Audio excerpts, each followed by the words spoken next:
ఈ స్టోరీని ఎండ్ వరకు వినండి, ఎందుకంటే ఎండ్లో పెద్ద ట్విస్ట్ ఉంది. రాజ్ అనే వ్యక్తి నైట్ టైం ఒక పార్టీని ఫినిష్ చేసుకొని కారులో వస్తూ ఉంటాడు. అప్పుడే సడన్గా ఎదురుగా వస్తున్న ఒక స్కూటీని గుద్దేస్తాడు. భయంతో కార్ని ఆపకుండా అలానే వెళ్ళిపోతాడు. ఇంటికి వచ్చాక రాజేష్కి ఒకటే టెన్షన్. అప్పుడే వాళ్ళ వైఫ్ రాజేష్తో ఏమైందండి, ఎందుకు ఏదో టెన్షన్లో ఉన్నట్లుగా ఉన్నారు అని అడిగింది. దానికి రాజేష్ ఏం లేదులే అని చెప్పాడు. కొంతసేపు తర్వాత రాజేష్ యొక్క ఇంటి కాలిమేల్ మోగింది. రాజేష్ డోర్ ఓపెన్ చేస్తే ఎదురుగా కొంతమంది పోలీసులు ఉన్నారు.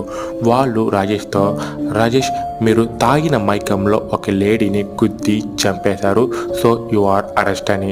సీసీటీవీ ఫుటేజ్ ద్వారా రాజేష్ దొరికిపోతాడు.